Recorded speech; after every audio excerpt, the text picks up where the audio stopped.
आरंभ करते हैं। विगत 2 तासिकाओं में हमने हिंदी उपन्यासों के इतिहास को जानने का प्रयास किया।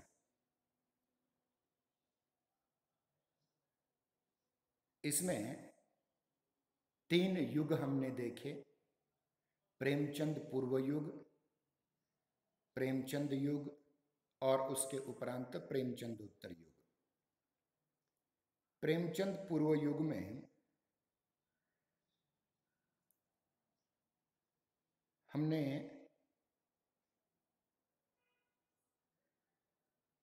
परीक्षा गुरु, उसके उपरांत देवरानी जिठानी की कहानी, निस्साय हिंदू वगैरह की बात की थी। प्रेमचंद युग में स्वयं प्रेमचंद जी, उसके उपरांत उनके उपरांत जयशंकर प्रसाद वगैरह महत्वपूर्ण लेखकों की बात की थी। आज हम उपन्यास साहित्य का अध्ययन कैसे करें इस पर विचार करेंगे। देखिए, अमिता और आपका बंटी, ये जो 2 उपन्यास आपके पाठ्यक्रम में हैं, इन दोनों उपन्यासों का अध्ययन करते समय 2 प्रकार से हमें अध्ययन करना है। पहला है जिसको हम कहेंगे, देखिए कि भावगत अध्ययन, या जिसको संवेदनागत अध्ययन कहा गया है, और दूसरा शिल्पगत अध्ययन। देखिए, किसी भी उपन्यास के 2 यहाँ जो अध्ययन की रीतियां बताई गई हैं, लेखक की संवेदना क्या है, उपन्यासकार ने यह उपन्यास क्यों लिखा, इसके अंतर्गत अन्य 4 तत्व आ जाते हैं। एक, कथ्य या कथानक, लेखक किस कथानक का प्रयोग कर रहा है, मतलब वो किन घटनाओं को चित्रित कर रहा है, पहला। दूसरा, ये घटनाएं जिनके द्वारा होती हैं, वो पात्र और चरित्र कौन कौन से हैं, वो पात्र और चरित्र कौन कौन से हैं। इसके उपरांत यह भी हम देखने का प्रयास करेंगे कि यह उपन्यास किस देश, मतलब किस प्रदेश में, किस देश में लिखा गया है, मतलब मद्देनजर रख करके, किस स्थान को महत्व दे करके रचा गया है, और इसका काल कौन सा है। देश काल 2 महत्वपूर्ण तत्व हैं, देश और काल। देश और काल का अध्ययन करते समय हमें अमिता और आपका बंटी उपन्यास का फर्क भी ध्यान में रखना चाहिए। ध्यान रहे, फर्क यह है इन दोनों में कि अमिता उपन्यास सम्राट अशोक, मगध सम्राट अशोक के कलिंग आक्रमण की ऐतिहासिक कथानक पर आधारित है, ऐतिहासिक घटना पर आधारित है, और आपका बंटी यह उपन्यास यह आधुनिक काल का, यानी आजकल के काल का उपन्यास है। यदि हम देश और काल को समझ लेते हैं, वातावरण को समझ लेते हैं, वातावरण 2 प्रकार का होता है, बाह्य वातावरण और अंतर्गत वातावरण। इन दोनों वातावरणों को हमें समझना है। यानी देखिए, कथानक, उसके उपरांत पात्र या चरित्र चित्रण, तीसरा देशकाल या वातावरण, और चौथा महत्वपूर्ण तत्व है उद्देश्य। लेखक क्यों लिखना चाहता है, लेखक ने ये क्यों लिखा है, ये उपन्यास क्यों लिखा है, इस उपन्यास को लिखने के पीछे क्या भाव रहा है लेखक का।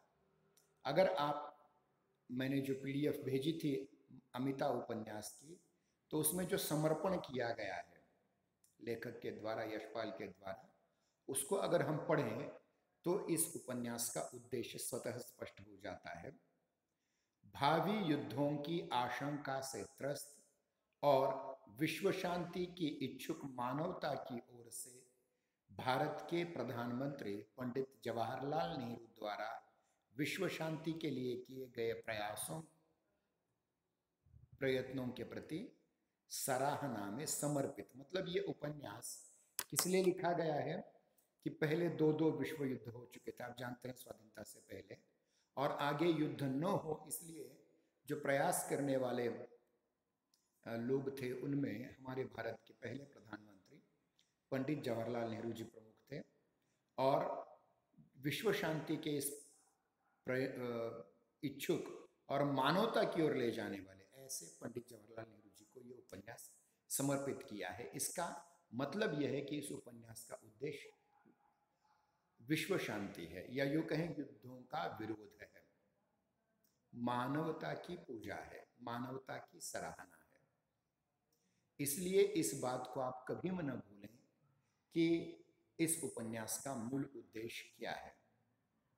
अब इस उपन्यास के उद्देश्य को समझने के उपरांत, इस उपन्यास के उद्देश्य को समझने के उपरांत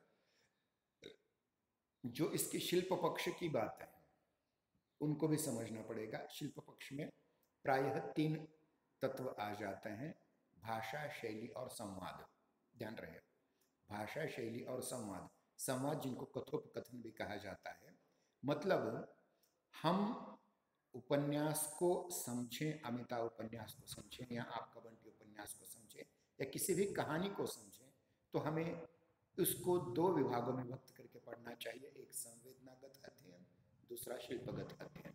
संवेदनागत अध्ययन के अंतर्गत लेखक किन घटनाओं का वर्णन करता है, वे घटनाएं किन पात्रों द्वारा रची जाती है, घटती हैं, वे घटनाएं कहाँ होती हैं, किस समय में होती हैं, देश काल, उसका वातावरण क्या है, और 5वां, लेखक ने क्यों ये लिखा है। इसके उपरांत महत्वपूर्ण बात यह है कि जो शिल्प पक्ष इसका है, बाहर का, दिखावे का, बाहर का जो प्रश्न है, आवाज सुनाई दे रहे हैं अभी? एक मिनट, मुझे पता नहीं आपने क्या संदेश भेजा था, एक मिनट देखता हूँ। सर आप दे आ रहे हैं ना? ठीक है। नहीं, बीच में आपने कुछ लिखा था, कुछ समझ में नहीं आया मुझे, वो झट से निकल गया इसलिए पूछा। ठीक है, तो शिल्प पक्ष जो है उसका अध्ययन करते समय हमें उपन्यास की भाषा, उपन्यास की शैली, और सबसे महत्वपूर्ण चीज है संवाद, यानी भाषा और संवाद पर ज्यादा। आपकी आवाज बंद कीजिए, आपकी आवाज बंद कीजिए सब। तो देखिए कि एक प्रकार से हमें इन 5-6 तत्वों का अध्ययन करना पड़ेगा, चाहे वो संवेदना पक्ष में हो या फिर शिल्प पक्ष में हो। मैं फिर से एक बार इनकी चर्चा कर रहा हूँ। घटनाएं, कथानक अथवा घटनाएं, कथानक, कथावस्तु इत्यादि कहा जाता है इसे। इसके अंतर्गत घटनाएं घटती हैं। ये घटनाएं जिनके द्वारा घटती है उसके लिए दूसरा तत्व है पात्र या चरित्र चित्रण। तीसरा है देशकाल या वातावरण, जहाँ और कहाँ और कब घटनाएं घटती हैं, और उसके उपरांत लेखक क्या कहना चाहता है इन घटनाओं के माध्यम से। ये इसके 4 शिल्प संवेदनागत तत्व हुए। और अगर हम इसके शिल्पगत तत्वों की ओर देखें तो लेखक ने किस भाषा का प्रयोग किया है, उस भाषा में शब्द कौन कौन से हैं, क्या वो संस्कृत मूलक शब्द हैं, क्या वो हिंदी के अपने शब्द हैं, क्या उर्दू का कोई शब्द उसमें आया है, या किसी अन्य भाषा के शब्द आए हैं, कुछ आगत शब्द हैं, अपभ्रंश शब्द हैं, प्राकृत शब्द हैं। तो ये सारे शब्द उस भाषा के आधार पर आ जाते हैं। कभी कभी 2 अलग अलग भाषाओं के संकरित शब्दों का भी प्रयोग होता है। तो भाषा और शब्दों की ओर ध्यान दिया। फिर शैली, देखिए किसी भी लेखक की अपनी एक विशिष्ट शैली होती है, अपनी एक स्टाइल होती है, उस स्टाइल के अनुसार वो लिखते रहते हैं। खास करके यशपाल जी की अगर स्टाइल देखी जाए तो ये बहुत ही महत्वपूर्ण है, और इसके आधार पर हम 2-3 पंक्तियों में समझ जाते हैं कि ये कथानक या किसने लिखा हुआ है। तो ये बहुत महत्वपूर्ण बातें हैं। इसके उपरांत हम देखते हैं कि संवाद, संवाद मतलब लेखक की भाषा होती है, लेकिन पात्र जो आपस में बात करते हैं उसको संवाद कहते हैं। इसकी भी अपनी एक विशिष्ट भाषा होती है। समझिए कि अमिता उपन्यास में अमिता बोल रही है तो उसके आयु के अनुसार केवल 7-8 वर्ष की लड़की है, या अशोक बोल रहा है, या सेनापति बोल रहे हैं, या अमात्य बोल रहे हैं, राजरानी बोल रही है, या सामान्य नागरिक बोल रहे हैं, उन सब का अपना एक विशिष्ट संवाद की शैली होती है, वो बहुत महत्वपूर्ण है। तो इस प्रकार से हम 6-7 तत्वों की बात करते हैं: कथानक, पात्र या चरित्र, देश काल या वातावरण, उसके उपरांत उद्देश्य, उसके उपरांत भाषा, शैली और अंत में संवाद। अब हम इस उपन्यास के प्राकथन को आपके सामने रखेंगे। लेखक ने ये उपन्यास क्यों लिखा, ये उद्देश्य आपके समझ में आ जाएगा। जैसे हमने इसके पूर्व समर्पण में देखा था कि ये उपन्यास उन्होंने भारत के पहले प्रधानमंत्री पंडित जवाहरलाल नेहरू जी के प्रति समर्पित किया था, जो विश्व शांति और मानवता के लिए प्रयास कर रहे थे। परंतु ध्यान दें, ये उपन्यास लिखा क्यों गया, इसको भी, इस उद्देश्य को भी पढ़ना है। प्राकथन जिसको हम भूमिका या प्रस्तावना कह सकते हैं, लेखक ने इस प्रस्तावना में क्या लिखा है, ये अब हम समझने का प्रयास करेंगे। ध्यान दें, वे लिखते हैं, देखिए यशपाल जी, इस समय अपने जीवन की अवस्था सुधारने के लिए हमारे समाज की प्रमुख भावना निर्माण की है। ध्यान देखिए, सदियों से पराधीन रहा हमारा भारत राष्ट्र पहली बार स्वतंत्र हुआ था, अंग्रेजों से मुक्त हुआ था, और उस समय जो हमारा भारतीय समाज है, इसकी भावना निर्माण की ओर थी, विध्वंस की ओर नहीं थी। इस उद्देश्य के लिए युद्ध के विध्वंस से बचे रहने और विश्व शांति की आवश्यकता अनिवार्य है। अगर हम कुछ निर्माण करना चाहते हैं तो लड़ाइयाँ खत्म होनी चाहिए, क्योंकि लड़ाई में केवल और केवल विध्वंस होता है, विघातक बातें होती हैं, विधायक बातें नहीं होती। इसलिए जहाँ तक टल सके जंग टले, युद्ध टले, लड़ाई टले, ऐसा प्रयास। क्यों? क्योंकि यही विश्व शांति का एकमात्र मार्ग है, जहाँ तक हो सके जंग या युद्ध या लड़ाइयाँ टलती रहें। विश्व शांति के प्रयत्नों को सफल बना सकने में सहयोग देने के लिए मुझे भी 3 वर्ष में 2 बार यूरोप की यात्रा करनी पड़ी। मतलब यशपाल जी को, मतलब जो विश्व शांति के जो प्रयास हो रहे थे यूनाइटेड नेशंस के द्वारा, प्रधानमंत्री हमारे पंडित जवाहरलाल नेहरू के द्वारा, तो पंडित जवाहरलाल नेहरू जी ने अपने विचारों के विरुद्ध, यशपाल जी मार्क्सवादी थे, ध्यान रखिए, मार्क्सवादी क्रांतिकारी थे। चंद्रशेखर आजाद के बाद the Hindustan socialist republican army के सबसे प्रधान सेनापति थे। उन्हें जेल भी हुई थी और जेल में उनका विवाह भी हुआ था। तो यशपाल जी एक अलग विचारधारा के थे, फिर भी अलग विचारधारा के होते हुए भी पंडित जवाहरलाल नेहरू ने उन्हें विश्व शांति के प्रयत्नों के लिए 2 वर्षों में 3 बार यूरोप की यात्रा के लिए भेजा।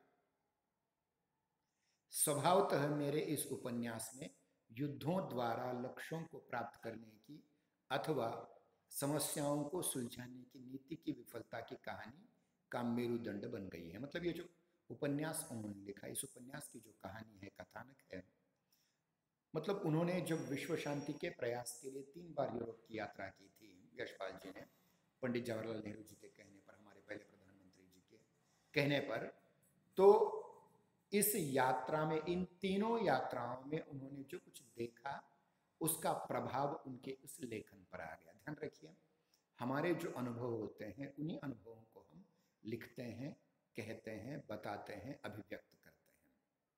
और युद्धों के द्वारा किसी भी समस्या का समाधान नहीं हो सकता, क्योंकि युद्ध स्वयं एक समस्या है। शायद आपने वो साहिर लुधियानवी की गजल सुनी होगी, जंग खुद एक मसला है, वो किसी मसले का हल क्या होगी। लंबी है, आप YouTube पर देख सकते हैं वो।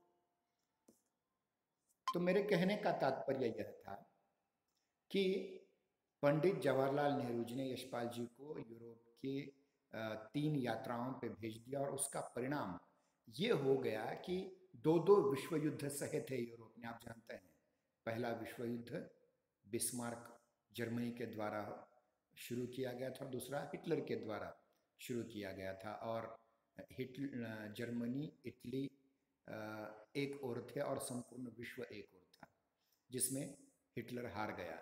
तो किसी भी, देखिए कि समस्या को अगर सुलझाना है, किसी भी प्रॉब्लम को सॉल्व करना है, तो उसके लिए युद्ध कोई समाधान नहीं हो सकता, हल नहीं हो सकता। यह उन्होंने एक महत्वपूर्ण बात कही है कि यानी समस्याएं कभी भी युद्ध से सुलझती नहीं, अपितु और भी विफल हो जाती हैं, साबित होती हैं कि युद्ध से कोई समस्या सुलझ नहीं सकती। आगे लिखते हैं यशपाल जी, युद्धों की संभावना समाप्त कर देने और चिरस्थायी विश्व शांति के लिए केवल हमारे देश की ही नहीं बल्कि संसार के सभी राष्ट्रों की जनता व्याकुल है।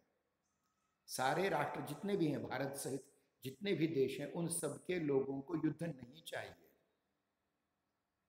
क्यों? क्योंकि युद्ध की संभावना समाप्त करनी है और चिरस्थायी विश्व शांति, मतलब हमेशा के लिए विश्व शांति, सब शांति का माहौल हो, सौहार्द का माहौल, कानून का मालूम माहौल हो, कहीं कोई किसी पर अत्याचार न हो, कहीं किसी को मार न डाले कोई, इस प्रकार का वातावरण होना है।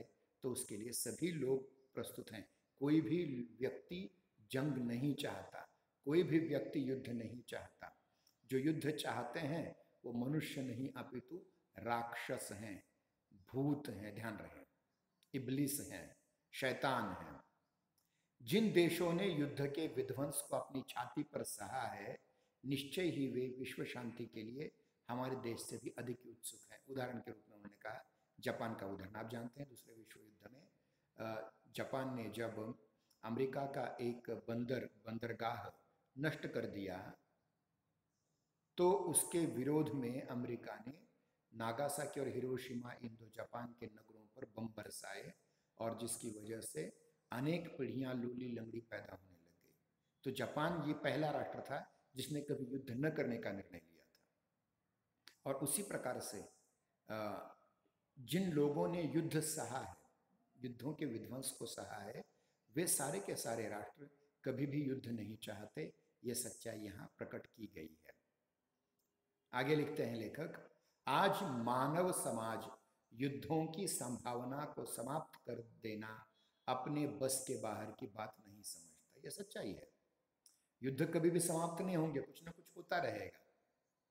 जैसे हम देखते हैं कि हमने भारत का एक अंग एक विशिष्ट धर्म के लिए अलग करके रख दिया था, पाकिस्तान, पूर्व पाकिस्तान एवं पश्चिम पाकिस्तान। क्या पाकिस्तान बनने से वे लोग आपस में ठीक ठाक रहे? मतलब पूर्व पाकिस्तान को बाद में बांग्लादेश में परिवर्तित होना पड़ा।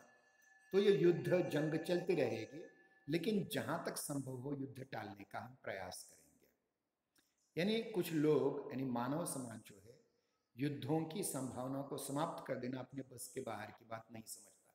अगर चाहें तो हम युद्धों को टाल सकते हैं, हमारे बस के बाहर की बात नहीं, हमारे वश की बात है, हमारी ताकत के अंदर है, वो हमारी इच्छा के अनुसार है। अगर हम चाहें तो युद्ध नहीं हो सकते, ऐसा लोगों को लगता है। आज मानव समाज अंतर्राष्ट्रीय शांति की रक्षा के लिए राष्ट्रों की सशस्त्र शक्ति के संतुलन के उपाय की व्यर्थता को भी समझ चुका है। ध्यान रखिए, अब विश्व शांति या अंतर्राष्ट्रीय शांति को प्राप्त करने के लिए कुछ देश अपने अपने नाभिकीय शस्त्रास्त्र, जिसको हम अण्वस्त्र कहते हैं, वो बढ़ाते हैं। लेकिन उससे क्या युद्ध संतुलन हो जाएगा? मतलब अमेरिका और रशिया, ये दो महाशक्तियां थी।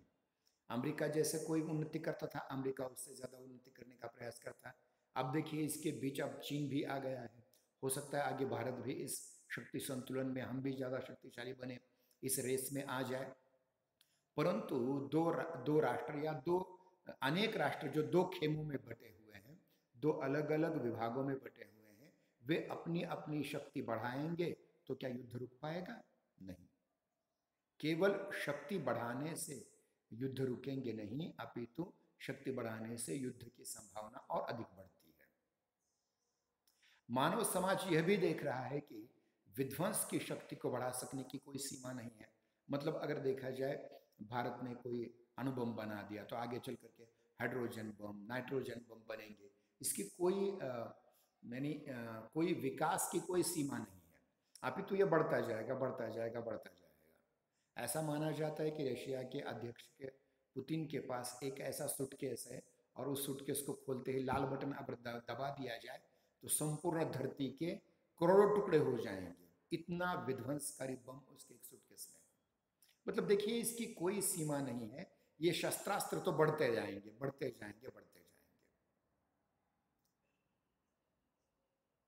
मानव समाज ये भी देख रहा है कि विध्वंस की शक्ति को बढ़ा सकने की कोई सीमा नहीं है, और कोई भी राष्ट्र उस विध्वंस से अक्षुण्ण रह सकने की का अहंकार भी नहीं रख सकता। मतलब अगर कोई विध्वंस, जिसके पास विध्वंस करने वाले शस्त्रास्त्र हो, नाभिकीय अस्त्र हो, अण्वस्त्र हो, मिसाइल्स हो, बंदूकें हो, बम हो, तो वो राष्ट्र ये दावा नहीं कर सकता कि ये जो उन्होंने बनाया हुआ शस्त्रास्त्र है, ये सारे शस्त्र हैं, ये उन्हीं के खिलाफ, उन्हीं के लोग इस्तेमाल क्यों नहीं करेंगे। ये हो सकता है। परलोक की चिंता में इस संसार को भुलाकर अभाव में संतोष अनुभव करके शांति बनाए रखने के उपदेश भी निरर्थक प्रमाणित हो चुके हैं। ध्यान रखिए, प्रत्येक धर्म हमें शांति सिखाता है, चाहे वो हिंदू धर्म हो। हिंदू धर्म की व्याख्या ये, हिंसा या दूयते दूरते हिंदू, अर्थात जो हिंसा से दूर रहता है, हिंसा का प्रतिरोध करता है, वो हिंदू। गौतम बुद्ध ने भी अहिंसा की बात की थी, जैनों ने भी अहिंसा की बात की थी, इस्लाम भी विश्व शांति की बात करता है, क्रिश्चियनिटी भी शांति की बात करता है। लेकिन अपने मोक्ष के लिए, अपने परलोक के लिए, अपने निर्वाण के लिए, अपनी सभी अच्छाई के लिए हम उस अभाव में संतोष अनुभव करके शांति बनाए रखने के उपदेश भी करते हैं। मतलब कोई गौतम बुद्ध आ जाए, कोई महात्मा गांधी भी आ जाए। महात्मा गांधी भी युद्ध को रोक सके थे क्या? नहीं रोक सके थे। जब पाकिस्तान बना तो हजारों लोगों की लाशें पाकिस्तान से इधर रेल में आ रहे थे, और इधर से मुसलमानों की लाशें रेल में उधर जा रही थी। गांधी जी ने नोआखाली में भी आंदोलन किया, लेकिन हिंसा रोक पाए क्या? नहीं रोक पाए। यानी ये परलोक के सिद्धांत जो है, निर्वाण के, मोक्ष के, ईश्वर की, परमपिता परमात्मा की गोद में शांतता का अनुभव करने के, वो उपदेश भी निरर्थक प्रमाणित होते हैं अगर हम शस्त्रों को बढ़ावा देते हैं एक और दूसरी ओर ये नाटक करते हैं कि हम ये बहुत अच्छा कार्य कर रहे हैं, विश्व शांति के लिए प्रयास कर रहे हैं। इन सब भ्रमों से मुक्त होकर के मनुष्य ने शांति की रक्षा का अधिक विश्वास योग्य उपाय खोज लिया है। अगर शांति की रक्षा करनी है तो मनुष्य ने क्या किया है? एक नया उपाय खोज निकाला है जो अधिक विश्वास रखा जा सकता है, जिस पर वह है मनुष्य अंतर्राष्ट्रीय रूप में दूसरों की भावना और इच्छा पर विश्वास रखकर दूसरों के लिए भी अपने समान ही जीवित रहने और आत्मनिर्णय के अधिकार को स्वीकार करें, जिसे कहा जाता है जीने का अधिकार। जियो और जीने दो। आप खुद भी जियो, दूसरों को भी जीने दो, उनको भी आत्मनिर्णय लेने दो, आप भी खुद निर्णय ले लो। कितनी सही बात है। देखिए, यह है मनुष्य ने एक बहुत अच्छा विश्वसनीय उपाय निकाला है कि अंतर्राष्ट्रीय रूप में केवल एक भारत की बात नहीं कर रहे हैं, केवल नेपाल या पाकिस्तान की बात नहीं कर रहे हैं, रशिया अमेरिका की बात नहीं कर रहे हैं। अंतर्राष्ट्रीय रूप में प्रत्येक राष्ट्र दूसरे राष्ट्र का सम्मान करे, प्रत्येक व्यक्ति दूसरे की भावना का सम्मान करे, प्रत्येक व्यक्ति दूसरे की आस्था का सम्मान करें और उसकी इच्छा पर विश्वास करके दूसरों को भी जीने दे और खुद भी जिए। और निर्णय, जैसे आप कोई निर्णय लेते हैं तो भी कोई दूसरे भी कोई निर्णय ले सकते हैं, इस प्रकार की स्वतंत्रता उन्हें दें। ये बहुत महत्वपूर्ण बात यहाँ यशपाल जी ने कही है। सभी राष्ट्र और समाज अपनी राष्ट्र की सीमाओं में अपने सिद्धांत और विश्वास के अनुसार व्यवस्था स्थापित करने और उसे कायम रखने में स्वतंत्र हो। जैसे कि भारत एक राष्ट्र है, तो कश्मीर से लेकर के कन्याकुमारी तक, अटक से लेकर के अटक तक, ये जो इतना विस्तीर्ण देश है, इसमें निर्णय लेने के लिए हम स्वतंत्र हैं। अमेरिका कोई निर्णय हम पर थोप नहीं सकता, रशिया कोई निर्णय हम पर थोप नहीं सकता। हम अपने आप में स्वतंत्र हैं, लेकिन स्वातंत्र्य और स्वैराचार का फर्क भी समझ में आना चाहिए। और ध्यान रखिए, अगर हम अपना निर्णय लेने में स्वतंत्र हैं तो हमें दूसरों को भी उनके निर्णय लेने देने में स्वतंत्रता देनी चाहिए। ये सही उपाय है।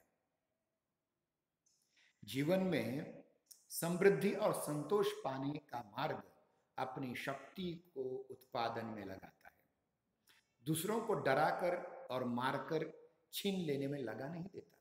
देखिए, जीवन में जो समृद्धि है, अच्छी बातें हैं, ऐश्वर्य प्राप्ति है, संतोष मतलब जितना कष्ट किया और इतने कष्ट में जितना मुझे मिला है उसमें संतुष्ट पाने का जो मार्ग है अपनी शक्ति के उत्पादन में, मतलब कोई एक अच्छा विधायक उत्पादन के कार्य में जिसको हम प्रोडक्टिव एनर्जी कहते हैं, कुछ नया निर्माण में लगाना है, ये सही मायने हैं। अगर मेरे पास जो वस्तु नहीं है वो दूसरों से छीनने लग जाऊंगा, दूसरों को मार करके उनसे लेने लग जाऊंगा, तो ये बहुत खराब चीज है। ये बहुत महत्वपूर्ण बात है यहाँ लेखक कर रहे हैं। देखिए कि अगर आपको आपके जीवन में समृद्ध बनना है, आपको अपने जीवन में बहुत ऊंचा स्थान प्राप्त करना है, प्रगति करने, विकास करना है, तो विधायक काम करने लग जाओ। विघातक काम करके दूसरों का छीनने से, दूसरों को मारने से आपकी समृद्धि नहीं होगी। आप स्वयं अगर आगे बढ़ना चाहते हैं तो दूसरों का छीनो मत, दूसरों को मारो मत। लेखक आगे कहते हैं इस प्रमुख समस्या के साथ मौजूद दूसरी अनुषांगिक समस्याओं की भी पूर्णतः उपेक्षा नहीं की जा सकती। केवल युद्ध की समस्या आप टाल रहे हैं तो अन्य समस्याओं को भी टालना पड़ेगा जिसके कारण युद्ध हो सकता है। लेखक कितनी बारीकी से बात कर रहे हैं, देखिए। अगर आपको आपके जीवन में किसी समस्या से छुटकारा पाना है तो वो समस्या ही न हो इसलिए भी कुछ प्रयास करने पड़ेंगे। अगर आपको युद्ध टालने हैं तो युद्ध के कारणों को भी टालना पड़ेगा। जिन कारणों से युद्ध जैसी महान समस्या खड़ी हो सकती है उन छोटी छोटी समस्याओं को भी टालना पड़ेगा। हम अपने भौतिक प्रभावों को पूरा करने के प्रयत्नों के साथ ही अपने समाज के नैतिक स्तर को भी ऊंचा बढ़ाना पड़ेगा।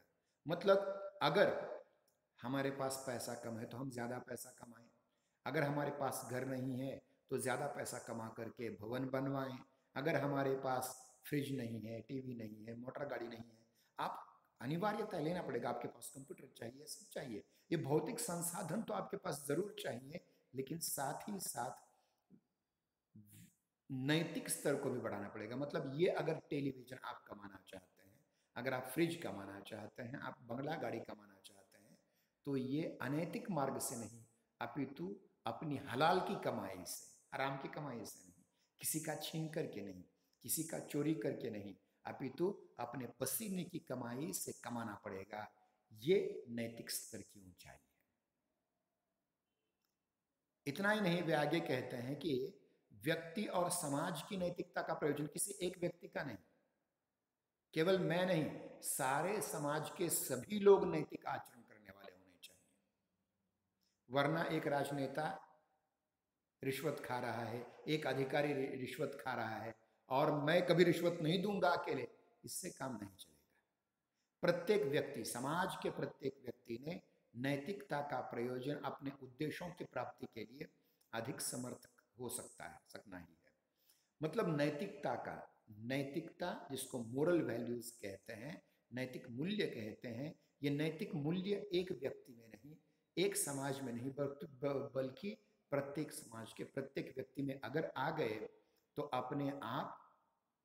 अपने आप हम समृद्ध हो जाएंगे, समर्थ हो जाएंगे, हमारा राष्ट्र उन्नत होगा।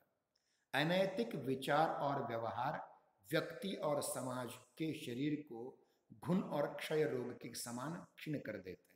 देखिए, अनैतिक पहले विचार आता है, फिर उसका आचरण होता है, व्यवहार होता है। अगर किसी व्यक्ति के मन में अनैतिक विचार आया तो उस अनैतिक विचार को रोकना चाहिए, उसे व्यवहार को भी रोकना चाहिए। अगर ये अनैतिक विचार और व्यवहार नहीं रोका गया तो व्यक्ति और समाज का जो शरीर है उसमें घुन लग जाएगी। मराठी में जिसे वाळवी कहते हैं ना, वैसा वो अंदर से खोखला कर जाएगा समाज को। और साथ ही साथ क्षय रोग, जिस प्रकार से क्षय रोग मनुष्य को खोखला कर देता है, उसी प्रकार से ये भ्रष्टाचार, ये अनैतिकता, ये व्यभिचार, ये अनाचार, ये रिश्वतखोरी, ये सब कुछ मनुष्य को ही नहीं अपितु समाज को भी अंदर से खोखला कर देगा। इसलिए ध्यान रहे,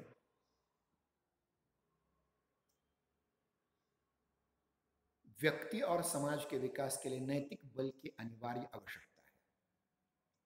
परंतु नैतिकता को विचार और तर्क द्वारा मनुष्य के सहज स्वभाव का अंग बनाने का यत्न न कर भय और दमन द्वारा अपने विचार तथा नैतिक व्यवहार स्वीकार करने के लिए जनता को विवश करना, अपनी शक्ति अनुभव करने की इच्छा और जनसाधारण को दमन की अनुभूति देना और अपराध के लिए प्रेरणा देना है। मतलब समझिए कि अगर किसी व्यक्ति के पास रोटी नहीं है तो कमाई करके, अपने हलाल की कमाई करके रोटी खाएं, ये जरूर, लेकिन अगर कोई गलती से चोरी कर देता है तो उसके झट से हाथ काट डालें, ये भी गलत है।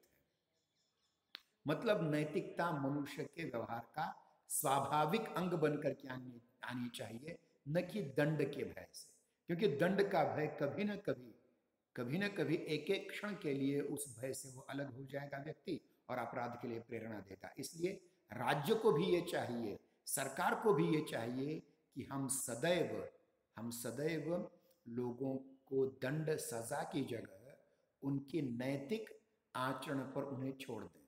अगर कोई अपराध कर देता है तो बात अलग है, लेकिन वो अपराध करने के लिए प्रेरित न हो, इसका भी प्रयास करना चाहिए। हिंसा के उपयोग से अहिंसा की स्थापना सबसे बड़ी हिंसा है। कितनी बड़ी बात कही, देखिए, अगर आप अहिंसा की स्थापना करना चाहते हैं लेकिन उसके लिए हिंसा कर रहे हैं, ये बहुत बड़ी हिंसा है। इसलिए हिंसा का प्रतिदान, अहिंसा के लिए भी हिंसा नहीं करनी चाहिए, ऐसा लेखक कह रहे हैं। जनसाधारण को लाठी या तलवार के जोर से मोक्ष के मार्ग पर हाँकना उनकी मुक्ति नहीं अपितु गुलामी है। कितनी बड़ी बात कही, देखिए। अब समझिए, किसी एक धर्म का प्रणेता अपने संप्रदाय में शामिल लोगों को करा रहा है, एक हाथ में तलवार लेकर के, अपने एक दूसरे हाथ में अपना धर्म ग्रंथ लेकर के, तो ये गुलामी है, ये स्वतंत्रता नहीं है, मोक्ष नहीं है। मोक्ष का अर्थ ही स्वातंत्र्य है, मुक्ति है। मध्य युग में ऐसा हुआ था, एक हाथ में तलवार और एक हाथ में धर्म ग्रंथ लेकर के आक्रांता इस देश पर चढ़ करके आए और उन्होंने न जाने अपने संप्रदाय के प्रचार के लिए कितनों का वध किया, कितनों की हत्या की। डरे हुए लोगों ने धर्म परिवर्तन कर लिया और आज उनका स्वरूप हम देखते हैं कि एक समाज में अलग समाज बन करके हमारे यहाँ रह रहा है। ये बहुत खतरनाक चीजें हैं। तो हिंसा से अहिंसा कभी बढ़ती नहीं है, हिंसा से हिंसा ही बढ़ेगी, हिंसा का प्रतिदान हिंसा में ही होगा। और लाठी के या तलवार के जोर से मुक्ति के मार्ग पर, मोक्ष के मार्ग पर किसी को नहीं लिया जा सकता। यह मुक्ति नहीं है अपितु गुलामी है। दिव्या के कथानक की भांति, ध्यान रखिए, इससे पहले, अमिता से पहले यशपाल जी ने दिव्या नाम का एक बौद्धकालीन उपन्यास लिखा था, लेकिन उसका कथानक अलग है, उसकी कभी बाद में चर्चा करेंगे। दिव्या के कथानक की भांति अमिता की कहानी भी ऐतिहासिक नहीं, कल्पना ही है। मतलब ये जो अशोक का, चंड अशोक का जो आक्रमण हुआ था, मगध के राजा अशोक का आक्रमण जो कलिंग पर हुआ था, ये एकमात्र इसकी ऐतिहासिक सत्य घटना है। लेकिन इस घटना के इर्द गिर्द जो कथानक बुना गया है वो काल्पनिक है, ध्यान रहे। इतिहास की प्रमाणित घटना केवल अशोक का कलिंग विजय के लिए युद्ध करना और इस युद्ध के परिणाम में भविष्य में युद्ध न करने की प्रतिज्ञा लेना है, ये इसका एकमात्र कथानक। और इसी कथानक पर आधारित विजय पर्व नाम का नाटक भी आपको जोशी सर जी से पढ़ना है। कथानक वही है, मतलब घटना वही है, कथानक अलग है, उसकी कल्पना लेखकों ने अलग अलग की है। अपनी इस प्रतिज्ञा को अशोक ने शिलालेखों द्वारा चिरस्थायी किया है।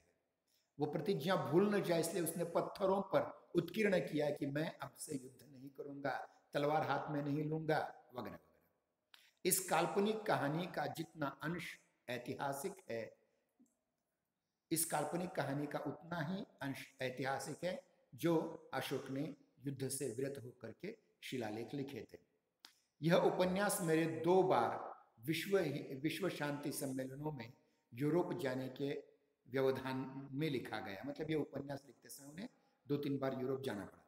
विश्व शांति के प्रयत्नों में हमारे देश की जनता, हमारे सरकार के अंतर्राष्ट्रीय नीति और हमारे प्रधानमंत्री पंडित जवाहरलाल नेहरू जी ने जो सक्रिय सहयोग दिया है वह हमारे लिए गर्व की वस्तु है। पंडित जवाहरलाल नेहरू जी की सरकार की राष्ट्रीय नीति के कुछ पहलुओं का समर्थन न कर सकने पर भी, ध्यान रखिए Yashpal ji, the Hindustan socialist republican army, Chandrashekhar Azad के उत्तराधिकारी थे। उनका नेहरू से कोई मतभेद बहुत सारे थे, लेकिन फिर भी नेहरू जो विश्व शांति के लिए प्रयास कर रहे थे उसके लिए वो समर्थन देते हैं। पंडित जवाहरलाल नेहरू की सरकार की राष्ट्रीय नीति के कुछ पहलुओं का समर्थन न कर सकने पर भी विश्व शांति के लिए उनके प्रयासों के प्रति, उनके प्रयत्नों के प्रति आभार प्रकट करने का संतोष पाने के लिए यह उपन्यास पंडित नेहरू जी को प्रतीक रूप में मान करके अपने पाठकों को समर्पित कर रहा हूँ। पंडित नेहरू तो केवल बहाना है, सभी पाठकों को समर्पित कर रहा हूँ। यशपाल, यह लिखा गया है 22 मार्च 1956 में। कब लिखा गया है? 22 मार्च 1956 में। आज के दिन इतना ही। कल की तासिका में हम कथानक की ओर बढ़ने का प्रयास करेंगे। तब तक के लिए जय हिंदी, जय नागरी, धन्यवाद।